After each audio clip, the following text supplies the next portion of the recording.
मसीह यीशु के बाबरकत और जलाली नाम में आप सबको की सलाम। खुदाम के कलाम मुक़द्दस से मेरे साथ निकालिए मुक़द्दस मत्ती की मार्फत यीशु मसीह की लिखी गई अंजील उसका 21 बाब और उसकी पहली 11 आयत। 21 बाब पहली 11 आयत।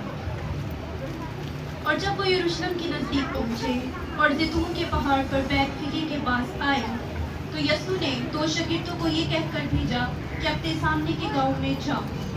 वहां पहुंचते ही एक गदही बंधी हुई और उसके साथ बच्चा पाओ, उन्हें खोलकर मेरे पास ले आओ। और अगर कोई तुमसे कुछ कहे तो कहना कि खुदावंद को उनकी जरूरत है, वो फिलफौर उन्हें भेज देगा कि इसलिए हुआ कि जो नबी की मार्फत कहा गया था वो पूरा हो गया।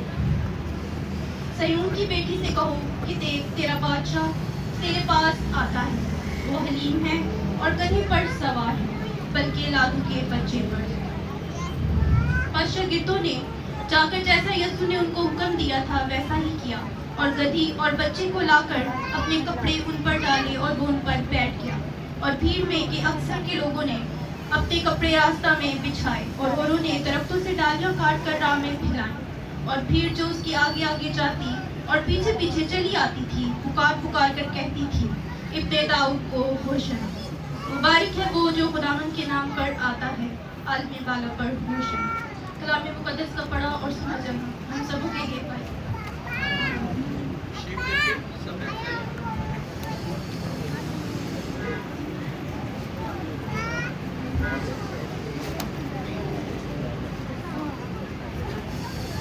मसीह में मेरे अजीजों,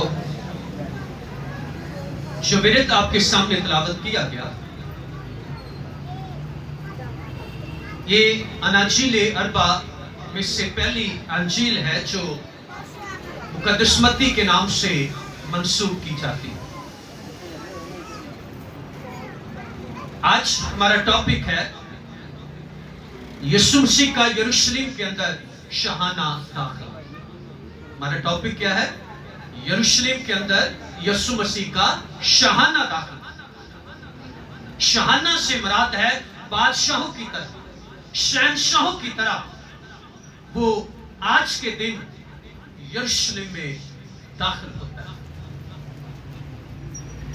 मुक़द्दस मत्ती की अंजील के अलावा, मुक़द्दस मत्ती की मार्फत लिखी गई अंजील के अलावा ये वाकया जो है, ये बयान जो है, चारों अनाजील के अंदर पाया जाता है।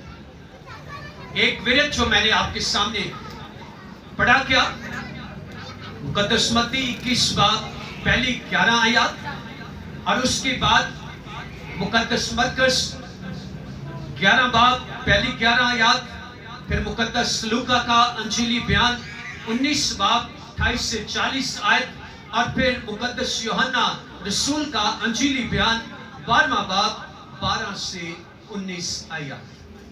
यानी चारों अनाजील को लिखने वाले इस बात की तस्दीक करते हैं, इस बात को बयान करते हैं कि यीशु मसीह आज के दिन यरूशलेम में शाहाना तौर पर दाखिल हुआ। और लोगों ने बड़ा वारहाना तौर पर, बड़ी गर्मजोशी के साथ बतौर बादशाह जब उसका इस्तकबाल किया, तो फिर यूहन्ना इस बात की तस्दीक करता है कि उन्होंने खजूर की डालियां ली। बाकी बयानों में आप देखें तो खजूर का लफ्ज स्पेसिफिक नहीं है, लेकिन यूहन्ना इस बात को बयान करता है कि उन्होंने खजूर की डालियां ली और यीशु का इस्तकबाल किया। पाम संडे की 3 बातें, 3 सिंबल हैं, 3 अलामात हैं जो दुनिया के अंदर बड़ी जानी पहचानी है। पाम संडे की 3 सिंबल्स हैं, यानी अलामात हैं। पता है कौन कौन सी? जी, किसी को पता हो? पहले नंबर पर गधा, डंकी।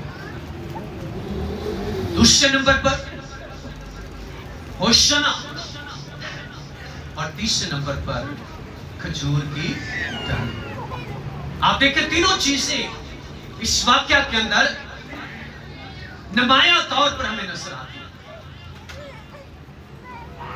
जो विनत आपने सुना اس کے اندر بھی آپ نے یہ ذکر پڑھا کہ یسوع مسیح نے اپنے شاگردوں کو کہا جاؤ سامنے کے گاؤں میں ایک گدھی اور اس کا بچہ باندھا ہوا ہو اور اسے کھول کر میرے پاس لے آنا. اگر کوئی پوچھے تو کہنا استاد کو اس کی سن.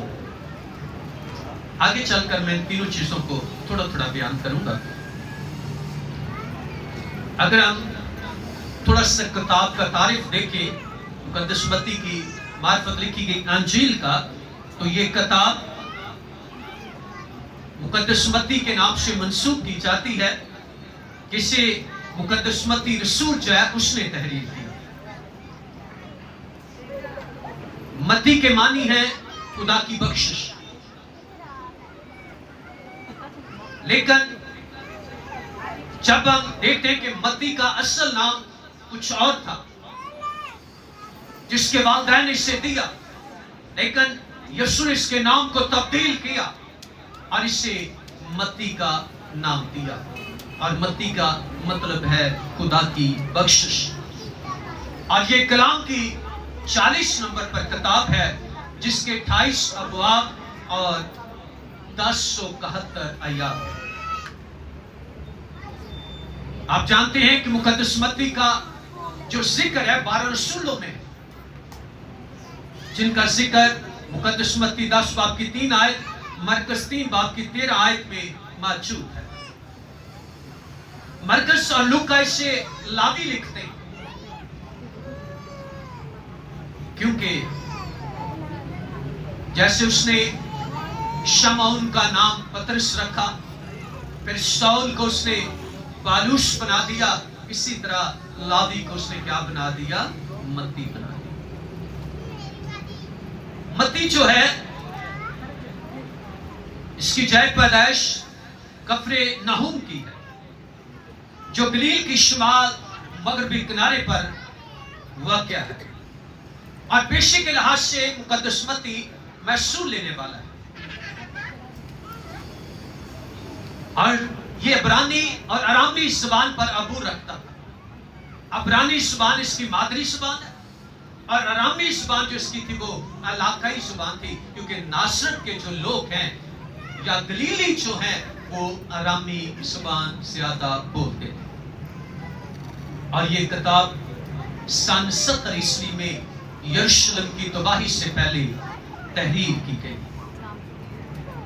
اور اس کا مقصد لکھنے کا تھا کہ ستائے ہوئے جو مسیحی ہیں ان کو حوصلہ افزائی دی جائے, اور مخالفوں کو یہ غلط ثابت کرنا تھا کہ مسیحیت سچی ہے اور یسوع مسیح سچا ہے.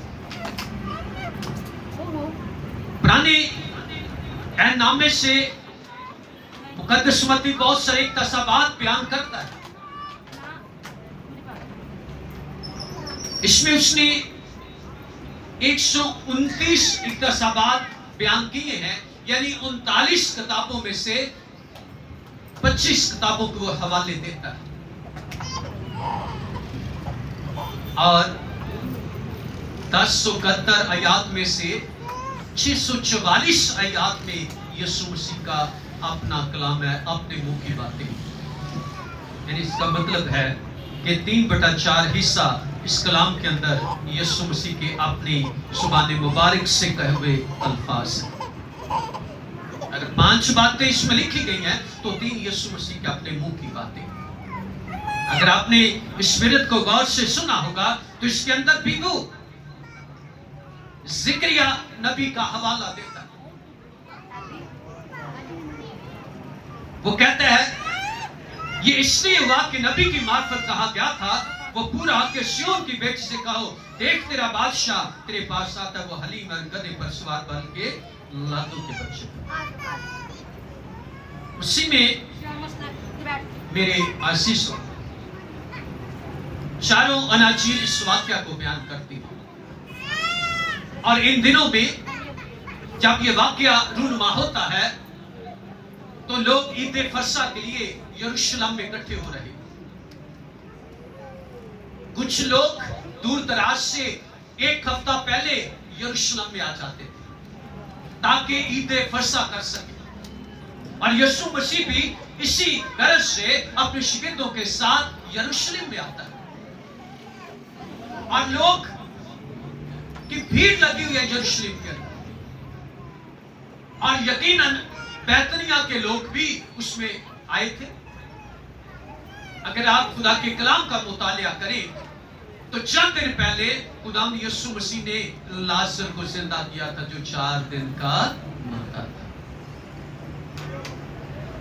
अब चंद दिन पहले यीशु मसीह लाजर को जिंदा करता है और ये बात यरूशलेम और गिरदो नवाह में आग, जंगल में आग की तरह फैलती है।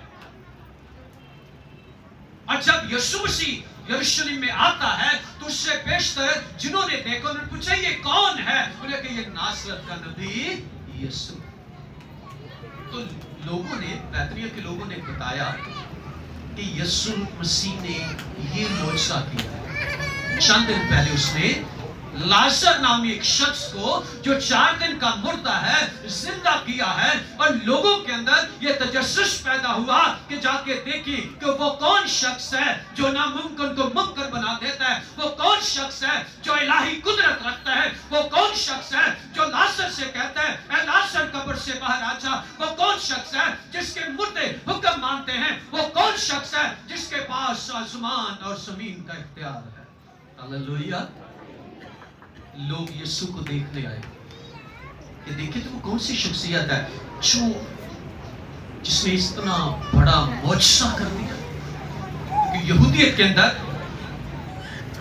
उनका ईमान था कि 3 दिन तक मुर्दे के जी उठने के चांसेस होते हैं। 3 दिन तक मुर्दे के जी उठने के चांसेस होते हैं। तो यीशु मसीह जानबूझकर चौथे दिन लाजर की कब्र पे आता है तो कहता है आओ हम लाजर को जिंदा करें। तो फिर जब ये शोहरत गिरदो नवाह में फैली और यीशु मसीह जब यरूशलेम में आता है तो फिर भीड़ लग गई। लोग यीशु मसीह के इस्तकबाल के लिए निकले। कुछ यहूदियों का ख्याल था कि यीशु मसीह बादशाह बनकर आया जो रोमी हुकूमत से हमें निजात देगा। वो अपने दिलों में अपने अंदाज से उसे अपना बादशाह तस्लीम कर लेते और जब बादशाह तस्लीम किया तो फिर जरूरी था कि उसका बतौर शाहाना इस्तकबाल भी किया जाए। आप पुराने अहदनामे को पढ़िएगा कि जब कोई बादशाह फतह करके आता या उसे बादशाह बनाया जाता, मर्सा किया जाता तो लोग उसका इस्तकबाल करते थे। और इस्तकबाल कैसे करते थे? खजूर की डालियां लेकर। ये उसकी तासीर थी। और फिर इसी तरह उन्होंने जब यीशु मसीह को अपना बादशाह तस्लीम किया तो फिर उसका वालहाना इस्तकबाल किया।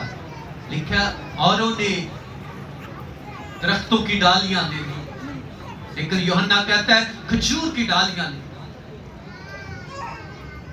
खजूर की डाली किस चीज को इशारा करती है आगे चलकर हम देखेंगे। अगर पुराने एहदनामे में देखें तो खुदा का कलाम बताता है कि जब भी कोई बादशाह बना, मर्सा किया गया, उसे इस्तकबाल के लिए लोगों ने इसी तरह डालियां हिलाकर या उसके राह में कपड़े बिछाकर उसको खुशामदीद कहा। आप पुराने एहदनामे में देख सकते हैं। पहला सलातीन पहला बाब 45 आयत, दूसरा सलातीन 9 बाब की 12 से 13 आयत, फिर जिक्रिया 9 बाब की 9 आयत और यशाया 62 बाब की 11 आयत हमें ये जिक्र मिलेगा। अब यीशु मसीह लिखा है जब यरूशलेम के नजदीक पहुंचे और ज़ैतून के पहाड़ बैतफिके के पास आए। ज़ैतून का पहाड़ यरूशलेम से 1.5 किलोमीटर मशरक में एक ढलवान थी। ایک پہاڑی تھی جس میں زیتون کے درخت باکثرت تھے، اس لیے اسے زیتون کا پہاڑ کہا جاتا تھا۔ اور بیتفی کے جو چھوٹا سا گاؤں تھا، ایک کوہ زیتون کی ایک ڈھلوان، جو ڈھلوان پر ایک چھوٹا سا گاؤں تھا جو یروشلم سے 1 کلومیٹر دور جنوب یا مشرق کی طرف یرو کو جانے والی کے کنارے پر تھا، اور یروشلم سے 18 کلومیٹر دور تھا۔ اور جب ہم کھجور کی ڈالی کو دیکھتے ہیں کہ کھجور ہی کی ڈالی کیوں استعمال کی گئی، تو کلام کے اندر 3 جو پھل ہیں ان کا باکثرت ذکر آتا ہے: زیتون، کھجور اور انجیر۔ 3 درخت ایسے ہیں جو اس وقت یروشلم اور اس ملک کے اندر بے شمار لگائے گئے یا تھے جن کی پیداوار تھی، اس لیے ان کا ذکر بار بار کلام کے اندر آتا ہے۔ کھجور کو عبرانی میں تمر کہتے ہیں۔ عبرانی میں جو کھجور ہے، پام ہے، اسے تمر کہا جاتا ہے، اور یہ ٹوکریاں بنانے، چٹائیاں بنانے اور دیگر اشیاء بنانے کے استعمال کے لیے استعمال ہوتی ہے۔ اس سے سرکہ اور شراب بھی بنائی جاتی ہے کھجور سے۔ بعض شہر جہاں کھجور باکثرت تھی، اس کے سبب سے مشہور ہوئے، جو یرو شہروں سے حرموں کا شہر کہا جاتا تھا، کیونکہ وہاں کھجور باکثرت تھی۔ اور یہ تمر جو ہے عورتوں کو نام دیا گیا۔ آج بہت سی بیٹیوں کا نام تمر ہے۔ یہاں کوئی تمر بیٹھی ہوئی؟ کسی کا نام تمر ہو؟ نہیں۔ تو تمر یعنی کھجور کی خوبصورتی کے سبب سے یہ عورتوں کو نام دیا گیا تمر، جو آج ہم اپنی بیٹیوں کا نام رکھتے ہیں۔ پھر یہودیوں کے اندر ایک عید تھی جسے عید خیام کہا جاتا۔ تو عید خیام پہ جب لوگ آتے تھے تو وہ 1 ہفتہ کھجور کی جو ڈالیاں تھیں ان کے خیمے بنا کر رہتے تھے۔ کھجور کی ڈالیاں لاتے، ان کے خیمے بناتے، اور پورا ہفتہ یہ عید وہ یروشلم میں کرتے، اور ان خیموں میں جو کھجور سے بنی ہوتی تھی ان میں رہتے، جو جھونپڑیاں بناتے تھے۔ آپ اسے احبار 23 باب کی 40 آیت میں پڑھ سکتے ہیں۔ اب میں نے 3 باتیں شروع میں کری کہ اس ورد کے اندر 3 باتیں جو ہیں اس پام سنڈے کی وہ علامات ہیں، یہ سمبل بن چکی ہیں۔ پہلی کیا ہے؟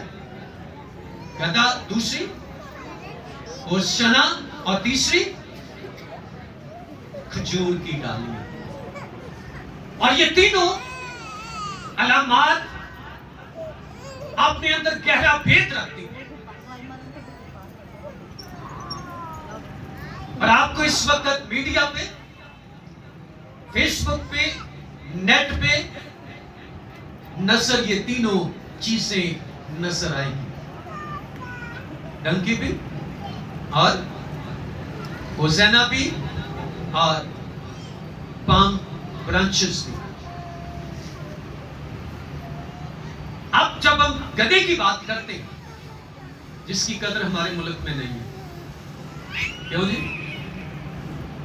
یہ کوئی بچہ بیچارہ تھوڑا ڈالے سے اندروں کے تو تہائی قدر ایسے نہیں کہ نا وہ جا تو کیا دن تو پتہ ہے۔ لیکن یاد رکھیں، گدھا جو ہے وہ ایک حلیم جانور ہے، اور گدھا یہاں پر حلیمی کو ظاہر کرتا ہے، صلح اور امن کو ظاہر کرتا ہے۔ یسوع مسیح چاہتے